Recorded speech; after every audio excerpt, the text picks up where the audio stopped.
is 4:50 p.m. and you're here with SD and the Fazman, and we're going to talk some cricket. Yeah, but just before that, I'll just let the listeners know that Carlton have kicked away a little bit. They're 3-1-19, Tigers 1 goal for 10, and that's at quarter time. So tight tussle there. It was pretty tight early, but Blues have kicked away a little bit, and we'll keep the listeners updated throughout the show. But as you said, we're going to take a bit of a change in topic, and that is we're going to introduce Ken Preston, who was on the show last week. I'm so glad he's back. It's great talking to Kenny. He loves his cricket, and very good on the stats, Kenny. And don't worry if he's at the local pub, he'll update you on the stats and all things cricket too over a frothy.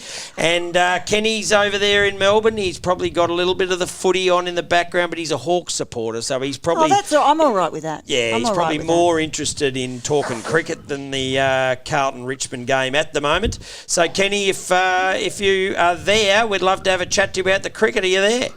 Yeah, mate, it's actually live from the MCG tonight, Midge and SD. I'm down here in the Carlton rooms as we speak. Down at the rooms. How the hell would you get into the rooms? Is it because you're such a big real estate entrepreneur down there in Melbourne? Oh, mate, I'm actually listed as emergency for Carlton tonight. I mean... Bossy was a bit upset that I couldn't play the first quarter because I have to speak to you two galahs. But, yes, anyway. It's funny, I didn't see that on the paperwork, but there you go, hearing it right from the horse's mouth. Yeah, look, there'll be an investigation into this because I didn't see him on the squad list. No. 4012 my number is, because that's the number they can get across the size of my back with my largest backside. So, but, no, it is absolutely heaving at the MCG. 90,000 plus people, they reckon, got there tonight. So, wow. But we are live from the Preston kitchen, and got Josh and Sophie cooking up a storm. So if you hear a clatter in the background, you know what it is. Beautiful but, mate, thing. I remember saying to you last week how good India were in India and how well they win. But I remember also saying to you that how well they draw. And gee, didn't they set that deck up for the draw? Yeah. It was absolutely benign. There was nothing in it. There was less in that than a bottle of Swan Hill Rosé, I reckon. Yeah, well, I mean, we got absolutely belted in the first couple of tests, and then obviously there was a slight change in the side. There was extra spinners, and look, Nathan Lyon, how fantastic did he bowl in the third test? And then tell us all about the fourth test. What happened there? Well, look, as I said before, it was always going to be, the pitch was always going to be set up to accommodate a draw. India never ever going to let Australia get to 2-2 in the series. Yep. And look, whilst it petered out, it was pretty tame in the end. There was some sublime batting going on. I mean, Uzi Khawaja just stepped up to another level, 180 in India. I think that's actually probably the highest score in the last 10 or 15 years. But as well as Uzi batted, the little Kohli, mate, the Jet, the captain, the master, he's good, isn't he? That 186 that he made, virtually chanceless. And, mate, I just love watching him bat. I mean, I am Australian cricket tragic through and through, but I just couldn't take my eyes off Kohli. And the fact, in his first 100, he only hit 20 in boundaries. He was crook as a dog, dehydrated, but, he batted beautifully. Had some bad Vindaloo, or...?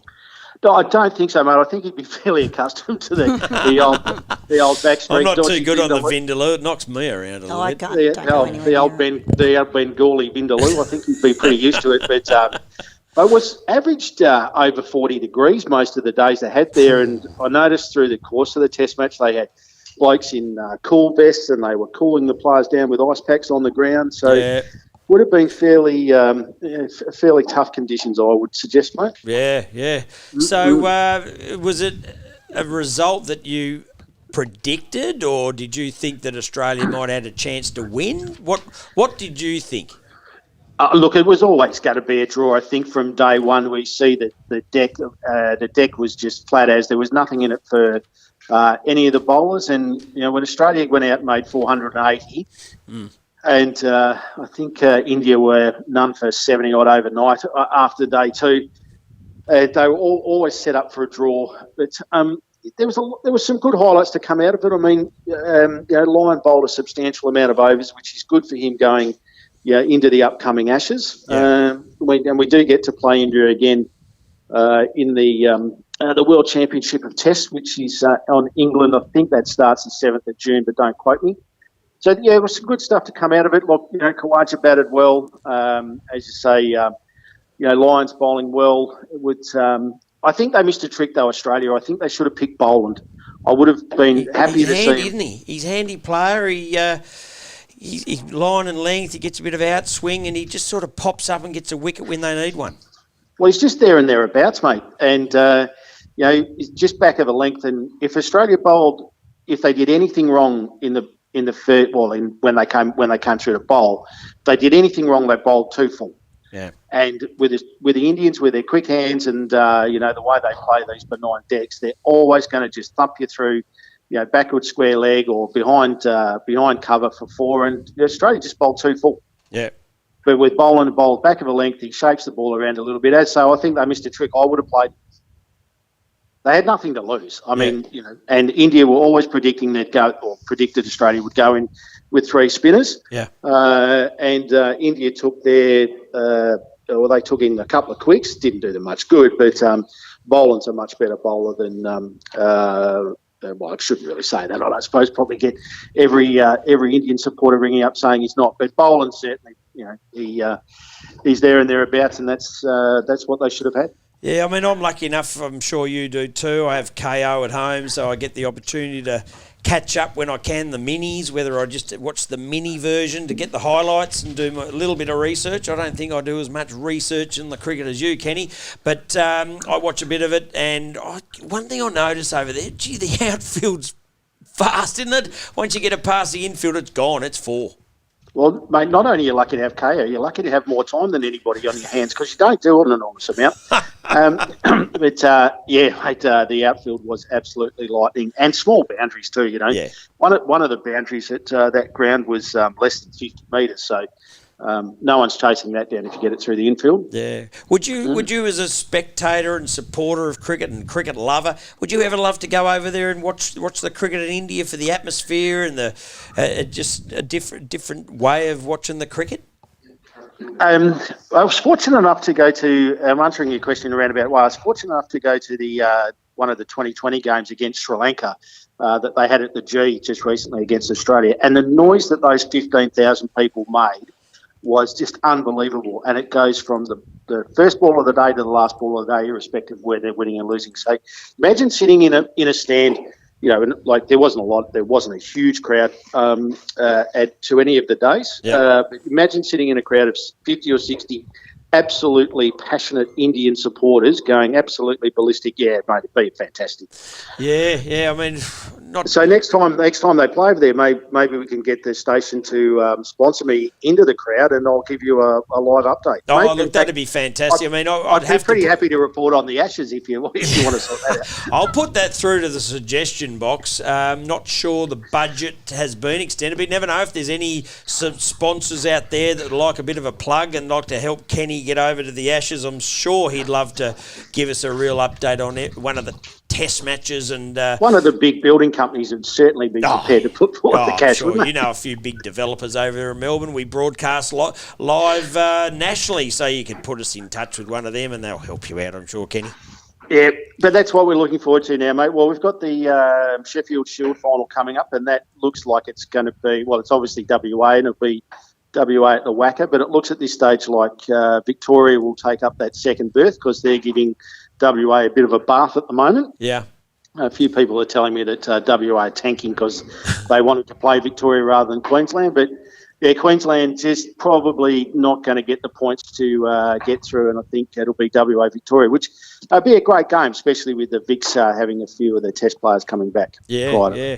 So what are you going to do without the cricket on in India? What's your cricket fix going to be, Kenny, between now and the Ashes? What are you interested in?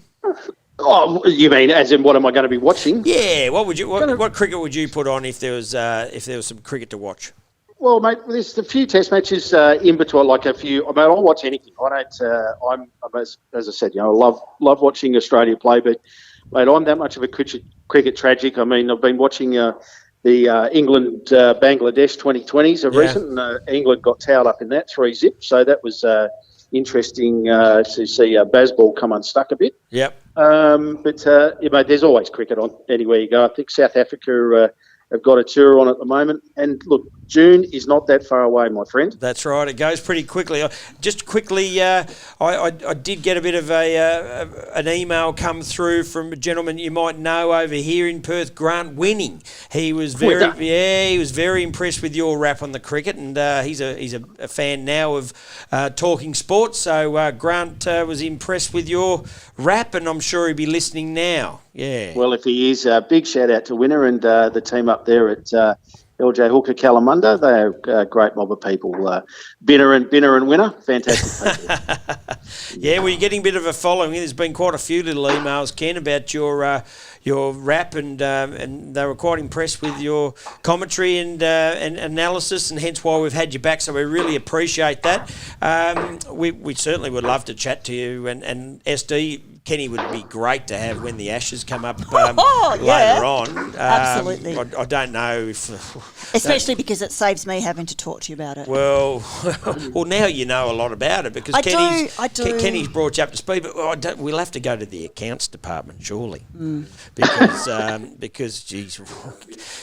Well, it's late at night and it's a perfect time frame for you guys, you know, if I was to be over in England. I mean, I'm not trying to sell it to you too hard, am I? But it'd be... Not so much, mate. I could probably get my way over there. I don't think that's the accounts issue, mate. It'd be the warm beers that they'd have to be cautious of. A bit of contra. Sitting up there in the stand, sucking on those beautiful pre-made pims that they do at Lords. Do you know? I think Foster's is the number one selling Australian beer over there. Yeah. Still, no, they don't sell Foster's at the cricket grounds. No Foster's at the cricket grounds. We'll have to find out what they do drink, and we might be able to talk to them via the sponsorship and marketing department and see if we can tee something up for you, Kenny. Absolutely, mate. You'll be in that likely. Absolutely. All right. Well, thank you very much for your time. I know you've probably got plenty on. You're watching a bit of the footy there at the MCG, so we'll let you get back to it. 3-2-20 to 2-4-16. Yeah, mate. Wrapping got the laughing gear around Frothy as we speak, mate. Sweet. And what's your tip? Down. What's your tip? Do you think Carlton will run away with it, or do you think the Tigers will have a pretty strong second half and come back and knock them off? The Tigers are playing some beautiful football. I mean, Rewald's playing up the ground, looking really good. I mean, I can't believe they should be 3 or 4 goals in front the way they've been playing, but just a little bit of loose hands in the forward line, mate. But yeah, unfortunately, as much as I hate to say it, I reckon the Tigers will get up tonight. Okay, well, we'll keep an eye on that during the show, and it could be an interesting result. Now, you across the fact that there's a couple of segments coming up later on you can listen into Under the Bus, Kenny. I don't know if you're aware of that segment, but if someone hasn't played well, or the team hasn't played well, or one of the coaches has had a bit of a nufty and stuffed up a bit, or something like that, we throw them under the bus. Mate, I'm an avid listener to Thursday Night Sport with yourself and SD. More sort of inclined to listen to SD than yourself. Well, rightly so. Well, it's the Faz's bus, and I'm driving it. But I get to push people off it. You do, and you're pretty harsh with that. I'm pretty harsh. And there's a few going under the bus. Would you like to add someone under the bus in the last week that the listeners might be interested in? Are you talking from a cricket perspective? Any sport, but if you wanted to be a cricket person under the bus, we're happy to consider that person, whether we throw them under or whether they survive, I don't mind. Well, look, I suppose there's a couple there, probably SVG in the first round of the supercars there. They told you to put the cooling in on the left hand side and you put it in on the right hand side. Yeah. I mean, I know I don't get my left and my right. I get it mixed up fairly often, but that was. Yeah, but you're an auctioneer. You can call bids left and right pretty well. Well, this is true, mate. This is true, but call a few under the table as well, just quietly. There was a bit of a muck up from the Triple Eight team, the Red Bull team, and mate, Red Bull Yeah, the F1 was boring, so I'd throw that under the bus as well. But, mate, apart from that, look, let's give everybody a bit of a free pass this week. The first week, you're giving a few free passes. Too soft. I'm sorry, too soft. I think there's a couple that are not going to get let off. So you'll have to listen in, Kenny, after this. There's a few that will be going under the bus. There's another segment, Oh No, That's So Bad. You're a one-liner guy, a few dad jokes, but yours are normally pretty good, but there's some really bad ones out there, so listen in for a few of those. And we've got a rugby wrap, so the rugby chat with SD and Simon. That's always great to listen to. And we're going to touch on a little bit more of the footy during the show, and we'll give it a bit of a wrap-up with what's possibly coming up next week. We've always got some great interviews. I don't know if you heard the interview earlier, but we had Chris Moyle. He's a mountaineer. He's been involved with the QAFL Tribunal. He's been involved with that, and that was a great chat. And we've got another Richmond supporter we're going to be talking to a little bit later on. He's at the MCG as well. Don't know if he's on the same side or in the same stand as you, Kenny, but we'll be crossing to him shortly. And just tell him to give us away, mate. So you had a mountain man on earlier. Well, he was a mountaineer, he calls himself, but he's a big lad. He's an ex-military. He's pretty driven. He's pretty calm. And he's got a business where he takes people on mountain treks and adventures. He's quite interesting. So that was Chris Moyle, and he's got a business called Climbing Mountains. Might want to look into that. That's quite cool and great for corporate groups and all that. So, listen in to the rest of the show. We've got plenty more coming up. We might go to some more music now, SD, and maybe play an ad or two and thank our sponsors as well. So hope you're having a great time listening into SD and the Fazman for Talking Sport. Thanks very much, Kenny, for your cricket wrap. Great job. We'll talk to you a little bit later on in the year, and enjoy the footy there and have a little quiet frothy for SD and myself. Yeah, will do, Midge. Thanks, mate. Take care of yourself. Cheers. Look after yourself, SD. See ya. Bye. Bye.